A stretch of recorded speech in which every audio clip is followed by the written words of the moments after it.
स्वागत है। आज की इस वीडियो में हम संतान सप्तमी का व्रत कब और कैसे किया जाता है, इसकी क्या पूजा विधि है, इसकी क्या कथा है, इस वर्ष यह कब मनाया जाएगा, यह विस्तार से जानेंगे। वीडियो शुरू करने से पहले आप सभी से एक रिक्वेस्ट है, यदि आप आस्था की दुनिया चैनल पर पहली बार आए हैं तो चैनल को सब्सक्राइब कर लीजिए और जानकारी और वीडियो अच्छा लगे तो लाइक भी करिएगा। चलिए वीडियो शुरू करते हैं।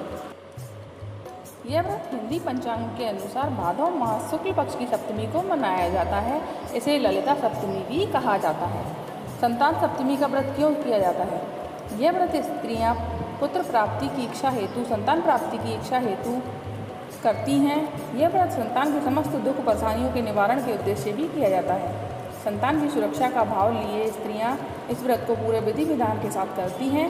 यह व्रत पुरुष अर्थात माता पिता दोनों मिलकर संतान सुख के लिए भी रखते हैं और रख सकते हैं। भाद्र शुक्ल पक्ष की सप्तमी के दिन प्रातः जल्दी उठकर स्नान करके माता पिता संतान प्राप्ति के लिए अथवा उसके उज्जवल भविष्य के लिए इस व्रत का प्रारंभ करते हैं। यह व्रत की पूजा दोपहर तक पूरी कर ली जाए तो अच्छा माना जाता है। प्रातः काल स्नान आदि करके स्वच्छ कपड़े पहनकर विष्णु शिव पार्वती जी की पूजा की जाती है। दोपहर के वक्त आटे का चौक बनाकर उस पर भगवान शिव की प्रतिमा रखी जाती है। उस प्रतिमा का स्नान कराकर चंदन का लेप लगाया जाता है। अक्षत, श्रीफल, नारियल, सुपारी अर्पण की जाती है और दिया जलाया जाता है। इस व्रत में एक विशेष प्रकार की चांदी की चूड़ी बनाई जाती है। बाकी आप लोगों के कुल में जो रीति हो उस हिसाब से करना चाहिए। उस चूड़ी का भी पूजन किया जाता है। बाद में उस चूड़ी को पूजा के पश्चात उस चूड़ी को संतान की रक्षा, उसके उज्ज्वल भविष्य का संकल्प लेकर हाथ में पहना जाता है या धारण किया जाता है। फिर संतान की रक्षा का संकल्प लेकर भगवान शिव को डोरा बांधा जाता है। बाद में इस डोरे को अपनी संतान की कलाई में भी बांधा जाता है। इस दिन भोग के तौर पर 7 मीठे पुए या फिर 7 मीठी पूड़ी रखी जाती हैं। उनके 7 मीठे पुए या पूड़ी जो भी आपने बनाई हैं उसके चारों तरफ 3 बार जल घुमाकर भगवान के सामने रखा जाता है। परिवारजनों के साथ मिलकर आरती की जाती है। भगवान के सामने नतमस्तक होकर उनसे अपने मन की मुराद कही जाती है। बाद में उस भोग को प्रसाद स्वरूप ग्रहण किया जाता है। इस दिन 7 पूड़ी या पुए जो भी आपने बनाए हैं मीठे होने चाहिए और उन्हीं को आहार के तौर पर आप लोगों को ग्रहण करना चाहिए। इस प्रकार संतान सप्तमी का व्रत किया जाता है। अब हम संतान सप्तमी की कथा सुनेंगे। पूजा के बाद कथा सुनने का महत्व तो सभी हिंदू व्रत में मिलता है। संतान सप्तमी व्रत की कथा पति पत्नी को साथ मिलकर सुनना चाहिए तो इसका प्रभाव अधिक रहता है। इस व्रत का उल्लेख श्री कृष्ण ने युधिष्ठिर के सामने किया था। उन्होंने बताया यह व्रत करने का महत्व लोमेश ऋषि ने उनके माता पिता देवकी और वसुदेव को बताया था। माता देवकी के पुत्रों को कंस ने मार दिया था, जिस कारण माता पिता के जीवन पर संतान शोक का भाव था, जिससे उबरने के लिए उन्हें संतान सप्तमी का व्रत किया था। लोमेश ऋषि ने इस व्रत के संदर्भ में कथा सुनाई है जो इस प्रकार है। अयोध्या का राजा था नहुष, उसकी पत्नी का नाम चंद्रमुखी था। चंद्रमुखी की एक सहेली जिसका नाम रूपमती था वो नगर के ब्राह्मण की पत्नी थी। दोनों ही सखियों में बहुत प्रेम था। एक बार वे सरयू नदी के तट पर स्नान करने गईं। वहाँ बहुत सी स्त्रियाँ संतान सप्तमी का व्रत रख रही थीं। उनकी कथा सुनकर दोनों सखियों ने भी पुत्र प्राप्ति की इच्छा के लिए इस व्रत को करने का निश्चय किया, लेकिन घर आकर वे भूल गईं।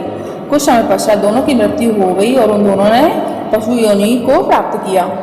कई जन्मों के बाद दोनों ने फिर से मनुष्य योनि में जन्म लिया। इस जन्म में चंद्रवती का नाम ईश्वरी एवं रूपमती का नाम भूषणा था। ईश्वरी राजा की पत्नी थी एवं भूषणा ब्राह्मण की पत्नी। इस जन्म में भी दोनों में बहुत प्रेम था। इस जन्म में भूषणा को पूर्व जन्म की कथा याद थी, इसलिए उसने संतान सप्तमी का व्रत किया, जिसके प्रताप से उसे 8 पुत्रों की प्राप्ति हुई। लेकिन ईश्वरी ने इस व्रत का पालन नहीं किया, इसलिए उसकी कोई संतान नहीं हुई।